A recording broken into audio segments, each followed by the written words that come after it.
नमस्कार, मी संदीप मोने. संदीप मोने कट्ट्यावर सर्वांचं स्वागत आहे. दिवाळी म्हटले की फराळ, फटाके, सकाळी आपण उठतो, अभ्यंग स्नान करतो, छान फराळ खातो, सर्व परिवारासोबत खातो. पण जे आता भारतीय सैन्य तैनात आहे बॉर्डरवरती, त्यांची दिवाळी कशी असेल? ते कशी साजरी करत असतील? याचा विचार आपल्या सर्वांच्या मनात येतो. असाच विचार एका पनवेलच्या दाम्पत्याच्या डोक्यात कधी कल्पना सुचली आणि हा उपक्रम राबवण्याचं त्यांनी ठरवलं. भारत विकास परिषदेच्या माध्यमातून हा त्यांचा उपक्रम सातत्याने अनेक वर्ष सुरू आहे आणि सगळ्यात महत्त्वाची बाब म्हणजे त्यांचा मुलगा भारतीय सैन्यात आहे, जो आता मेजर आहे. म्हणजे त्यांनी त्यांचा मुलगा या देशाला दिला आहे. अशा या दाम्पत्याशी आपण आज गप्पा मारणार आहोत. उपक्रमाबाबत पूर्णपणे माहिती घेतोय. नमस्कार ज्योतिताई. नमस्कार. नितीनजी नमस्कार. आपलं संदीप मोने कट्ट्यावर स्वागत आहे. हा उपक्रम, ही कल्पना तुमच्या डोक्यात कशी आली? हा उपक्रम राबवावा त्यामागचं काय आहे? खरं कारण काय? आणि तुम्ही ही कशी राबवता? जरा आमच्या प्रेक्षकांना सांगू शकाल का? हो, नक्कीच. 2019 साली मी माझ्या मुलाकडे तेजपूरला, आसाम इथे गेले होते. दिवाळीच होती. तो कमांडो ट्रेनिंगसाठी बेळगावला गेला होता.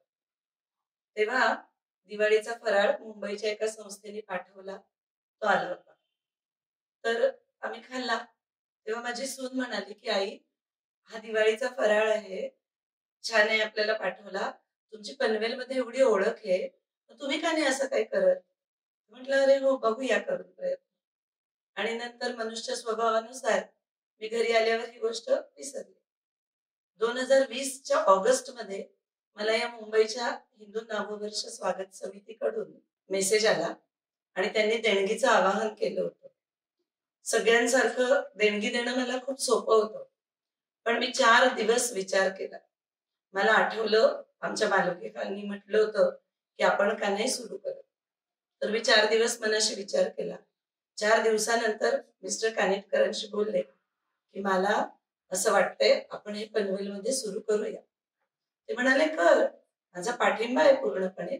बघ तू प्रयत्न करून." मग मी आमचं भारत विकास परिषद संस्थेची नेमकी आदल्या वर्षी स्थापना झाली होती. तर मी त्या संस्थेचे अध्यक्ष श्रीयुत गिरीशजी समुद्र यांना म्हटलं, फोन केला, की आपण असं करूया का? कोविडचा काळ होता. तरी पण सरांनी मला लगेच एका फोनवर म्हटलं, की "हो, करूया ज्योती." आणि अशा रीतीनं हा प्रयोग करायचा असं आम्ही ठरवलं. त्यानंतर काय करायचं, कसं करायचं असा विचार केला. अनायासे कोविड काळामध्ये काही मैत्रिणींना कोविड झाला होता. तेव्हा खाऊ म्हणून त्यांच्याकडे मेथीचे लाडू पोहोचवले होते. तर त्यांनी सांगितलं होतं, "हे लाडू खूप उत्तम आहेत." तर ते डोक्यात होतं. म्हणून मग ते लाडू विकत घेऊन बघितले, खाऊन बघितले आणि मग विचार केला, आपण हेच लाडू सैनिकांना पाठवूया. त्यानुसार एक पटकन छोटी मीटिंग घेतली. स्नेहल पेंडसे होत्या माझ्याबरोबर, अक्षय गायकर होता आणि पद्मजा कुलकर्णी आमच्या संस्थेच्या होत्या. तर आम्ही एक मीटिंग घेतली, तिथे लाडू खाऊन बघितला आणि पक्क ठरवलं, की आपण हेच लाडू सैनिकांना पाठवूया. मग आम्ही समुद्र सरांकडे गेलो. त्यांना असं करूया सांगितलं.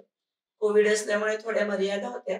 खूप वेगळं होतं, की ते गेटच्या आत होते आणि मी गेटच्या बाहेर होते. परवानगी नव्हती एकमेकांच्या घरी जायला. आणि आम्ही तिथे मीटिंग घेतली आणि त्यांनी लगेच होकार दिला. आणि मग आम्ही पनवेलवरून डोंबिवलीला अ, श्रीजय म्हणून आहे, कानेटकरच त्यांचं आडनाव आहे. तर त्यांच्याकडे गेलो. त्यांचा लाडूचा व्यवसाय आहे. त्यांना विचारलं, की असं आम्हाला लाडू सैनिकांना पाठवायचं.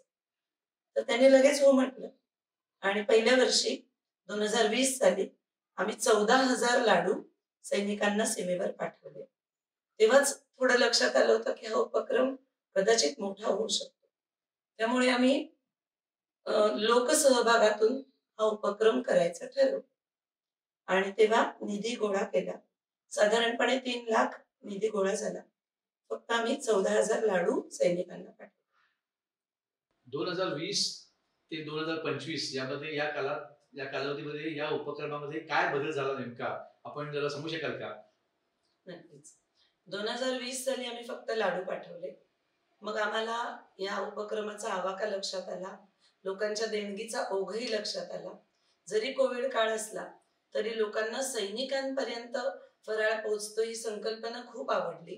कारण सामान्य नागरिक सैनिकांपर्यंत पोहोचू शकत नाही. त्यामुळे अशी कुठली तरी संस्था सैनिकांपर्यंत दिवाळी फराळ पोहोचवते आणि आपण आपली इथे दिवाळी साजरी करत असताना सीमेवरचे सैनिकही हा दिवाळीचा फराळ खात आनंदाने त्यांच्यापर्यंत पोहोचतोय आणि त्याचा आनंद घेऊ शकताय हे आवडल्यामुळे आमच्या लक्षात आलं आणि मग आम्ही दिवाळीचा फराळ संपूर्ण फराळ पाठवायचं असं विचार केला. आणि मग आम्ही सगळ्या टीमनी आमच्या कोर टीमनी ठरवलं की लाडू बरोबर आपण चिवडा, चकली, शेव, शंकरपाळे इथे जसं खातो तसे सगळे दिवाळीचे पदार्थ पाठवायचे.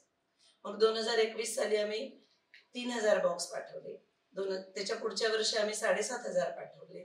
मग 10,000 बॉक्स पाठवले आणि आता ह्या वर्षी आम्ही 12,500 बॉक्स पाठवायचं ठरवलंय आणि त्याप्रमाणे आमचा निधीही तसा हळूहळू दरवर्षी वाढत चाललाय.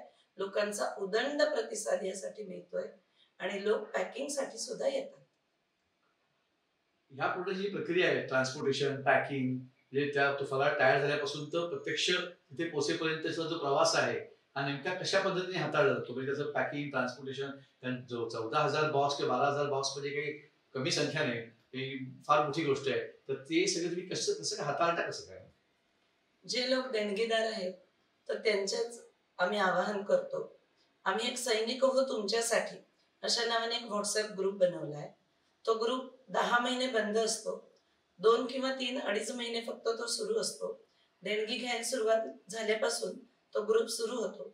त्या ग्रुपवरती वेळोवेळी ज्या ज्या काही घडामोडी घडतात त्या आम्ही पाठवत असतो आणि तिथेच लोकांना पॅकिंगसाठी या असं देणगीदारांना आम्ही आवाहन करतो. आणि सगळ्या देणगीदारांना, हितचिंतकांना आणि आमच्या भारत विकास परिषदेच्या सर्व सभासदांना हे खूप काम करायला आवडतं. कारण जेणेकरून प्रत्येक व्यक्तीचा या कामात हातभार लागतो. त्यामुळे सगळे आनंदाने येतात आणि म्हणूनच आम्ही हे काम कुठे बाहेर कमर्शियल पॅकेजिंग टीमला न देता आम्ही सगळे एक हॉल घेतो भाड्याने किंवा आतापर्यंत आम्हाला अगदी नाममात्र दरात किंवा यापूर्वी तर मोफत हॉल मिळत होता. तिथे आम्ही हे पॅकिंग करतो. पॅकिंग झाल्यानंतर ट्रान्सपोर्टची व्यवस्था केली जाते. आमच्याकडे आता यासाठी सगळ्या टीम झाल्या कारण आमचं हे सगळं टीम वर्क आहे.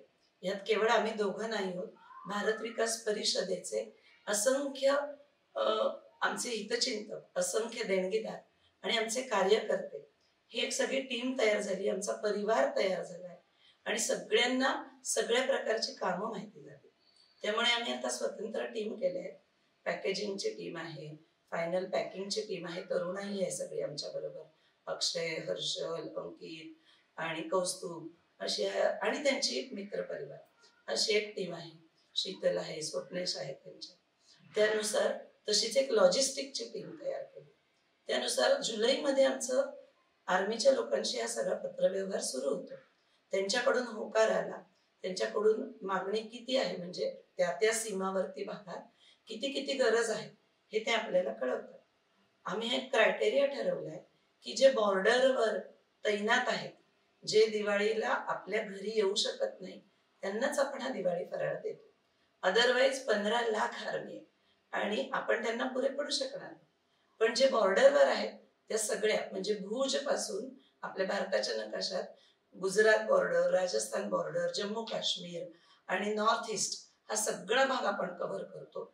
एवढंच नव्हे तर लेह, लडाख, सियाचीन इथपर्यंत आपला फराळ जातो. तर ते जे लॉजिस्टिक आहे त्यानुसार आपण रेल्वेनी, आपण बाय रोड आणि लेह, लडाख आणि सियाचीन या भागात आपण एअर कार्गोनी हा फराळ पाठवतो. हा जो फराळ प्रत्यक्ष त्या कॅम्पला जेव्हा पोहोचतो तेव्हा त्याची पुढची प्रोसिजर किंवा त्याच्या काही नॉर्म्स हे कसे पाळले जातात आणि ते कशी पुढे प्रोसिजर चालते आणि ऍक्च्युअली अगदी शेवटच्या डेस्टिनेशन पर्यंत म्हणजे ज्याला त्याच्या हातात फराळ मिळवतो ती प्रक्रिया कशी असते याबद्दल जरा शेअर करू शकाल का? म्हणजे क्वालिटी कंट्रोल एक्सेट्रा असं. हो, आता कसं आहे, जसं आपण घेतला एखादा प्रॉडक्ट की आपण लगेच त्याच्या मागे बघतो किंमत किती आहे, कुठे बनवलाय, कधी बनवलाय, एक्सपायरी डेट काय आहे आणि आजकाल तर फूड सेफ्टीचे सर्टिफिकेट सुद्धा अनिवार्य केलेले आहेत सगळीकडे. तसं आम्ही आमचे जे व्हेंडर्स आहेत, जे सप्लायर्स आहेत त्यांच्याकडे ज्यांना भेट देतो त्याला आधी आम्ही त्यांच्याकडनं सर्टिफिकेट्स घेतो आणि आम्ही ज्या आर्मी युनिटला पाठवणार आहे त्यांची पण त्यांच्याशी आम्ही ती शेअर करतो. म्हणजे त्यांना ही खात्री देतो की आम्ही जो काही फराळ तुम्हाला पाठवतोय तो त्या दर्जाचा आहे, त्या खात्रीचा आहे आणि त्यामध्ये कुठलीही गडबड असणार नाही. तरी पण मी स्वतः बघितलेलं आहे, गुवाहाटीमध्ये गेल्या वर्षी गेलो होतो त्यावेळेला, तर ते जेव्हा ते सामान येतं त्याच्यानंतर त्यांची अशी पद्धत आहे की ते 24 तास त्याला त्यांच्या गोडाऊन मध्ये ठेवतात. म्हणजे आमचे जे बॉक्सेस गेलेले असतात अजिबात त्याला हात लावत नाही. त्या बॉक्सवर प्रत्येकावर आम्ही डोनरचं स्टिकर पण चिकटवतो, जेणेकरून एक एक्नॉलेजमेंट सारखं राहतं. ज्याला फोटो काढून पाठवतो की बाबा एवढे बॉक्सेस आज गेले, तर एक बघणाऱ्याला बरं वाटतं की हा बाबा मी पाठवलेला फराळ पोहोचतोय. तर मी आता सांगत होतो की 24 तास ते त्यांच्याकडे ठेवतात. त्यानंतर 2 बॉक्सेस ऑफिसर्स मेसमध्ये जातात, त्यांच्याकडे सर्टिफिकेट आहे तरी सुद्धा, आणि 2 बॉक्सेस जातात अदर रँक्स जे असतात त्यांच्या मेसमध्ये जातात. त्यानंतर ते स्वतः उडून खातात आणि खाल्ल्यानंतर परत 2 दिवस थांबतात. म्हणजे ते म्हणतात की ठीक आहे तुम्ही ऑन पेपर सगळं पाठवलंय, आम्हाला मान्य आहे आम्हाला, पण आमचे फिजिकल टेस्टिंग आहे आणि आम्हाला कोणाला त्रास झाला नाही तरच ते फॉरवर्ड पोस्टला पाठवतात. म्हणजे आम्ही इथनं डिस्पॅच केल्यानंतर साधारणपणे 15व्या दिवशी तो फराळ त्या माणसाच्या हातात पोहोचतो. तो फराळाचा बॉक्स म्हणजे नेमका कसा असतो, म्हणजे त्यामध्ये काय पदार्थ असतात, त्याची मांडणी कशी असते, बॉक्स काही दाखवू शकाल का प्रेक्षकांना? हो, मी आता बॉक्सवर दाखवतो मला. हा एक मोठा बॉक्स आहे आपला आणि त्याच्यावर मी म्हणलं तसं डोनरचं नाव असतं. आणि आता काय काय आहे हे जसं मगाशी तिने सांगितलं की पहिलं तर आम्ही हे 4 लाडू भरतो. हे बघा, ते एका वेगळ्या बॉक्समध्ये जातात कारण ह्याच्यामध्ये शुद्ध तुपातले लाडू असल्यामुळे ते इकडे तिकडे जाऊ नये म्हणून. हे आहे. याच्यानंतर ही शंकरपाळी आहे, त्याच्यानंतर चिवडा आहे, चकली आणि शेव असा संबंध मराठी फराळ आपण प्रत्येक जेवणाला पाठवतो. आणि हा आपण सर्वसाधारणपणे परिपूर्ण फराळ जो दिवाळीचा म्हणतो. आणि आता आम्ही जी फराळ पाठवतो त्या लोकांची आम्हाला ऍप्रिसिएशन लेटर्स, इंग्रजीत शब्द वापरतो, अभिनंदन पत्र किंवा आभाराची पत्र येतात. आणि सगळ्यात आनंदाची गोष्ट म्हणजे ईस्टर्न कमांड जो आहे भारतीय आर्मीचा, 4 कमांड आहेत, ईस्टर्न, वेस्टर्न, नॉर्दर्न आणि सदर्न. ईस्टर्न कमांडचे कमांडर इन चीफ जे आहेत, GOC इन चीफ ज्याला म्हणलं जातं, ते लेफ्टनंट जनरल RC तिवारी आहेत. त्यांना ज्यावेळेला एकदा हा फराळ पोचला त्यावेळेला त्यांनी आपलं एक छान मोमेंटो दिलेला आहे आणि एक आपल्याला पत्रही दिलेलं आहे. ती सगळी पत्र आमचे सगळी आहे.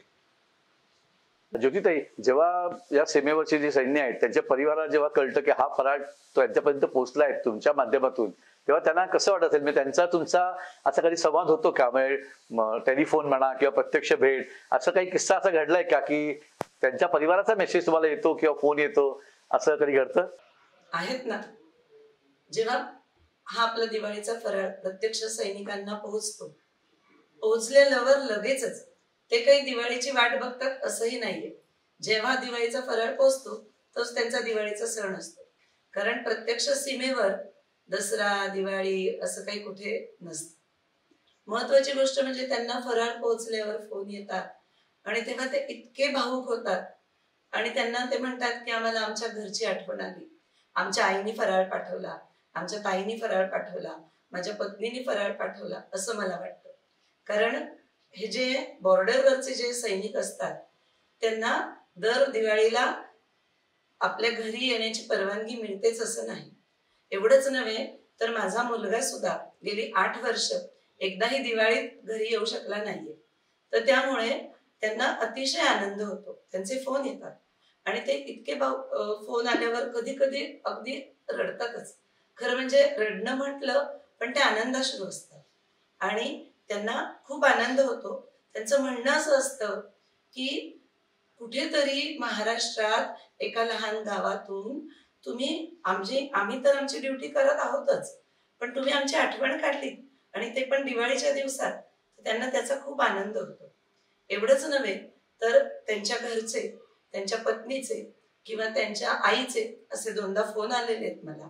मोदी म्हणून एक आहेत मुंबईच्या, त्यांचा मला फोन आला होता आणि त्या म्हणाल्या, अहो दिवाळीच्या पहिल्याच दिवशी त्यांचा मुलगा पण मेजर आहे आणि तो त्या वर्षी नेमका काश्मीरमध्ये होता. त्या काही फराळ त्याला पाठवू शकल्या नाही कारण काश्मीरमध्ये किंवा अशा ज्या सेन्सिटिव्ह जागी जेव्हा सैनिक तैनात असतात ऑफिसर्स, तर ते आपला पत्ता पाठवू शकत नाहीत. त्यामुळे आई साहजिकच फराळ पाठवू शकली नाही. तर त्यांना ती खूप खंत होती. पण दिवाळीच्या पहाटे त्या मुलाने आपल्या आईला फोन केला आणि म्हणाला, अगं आई मला फराळ पोहोचला. ते म्हणाले, अरे राजा मी तर तुला पाठवला नाही. मग त्यांनी तो आपला फराळाचा बॉक्सवरचा पत्ता वाचून दाखवला आणि मग त्या माऊलीने कुठून तरी माझा नंबर शोधला आणि त्यांनी मला फोन केला, ज्योतिताई किती हो छान माझ्या मुलाला आणि त्याच्या सगळ्या कोरला आपला दिवाळीचा फराळ पोहोचला. आणि अशा रीतीनं भारत विकास परिषद पनवेलचं म्हणजे जे आम्ही इतके कष्ट घेतो किंवा जे 1-2 महिने 2.5 महिने अव्याहत काम सुरू असतं सगळ्या देणगीदारांचं, थोडक्यात सांगता येईल की याच साठी केला होता सारा अट्टाहास, ते सगळं पूर्णत्वाला गेलं, याचा आनंद मिळतो.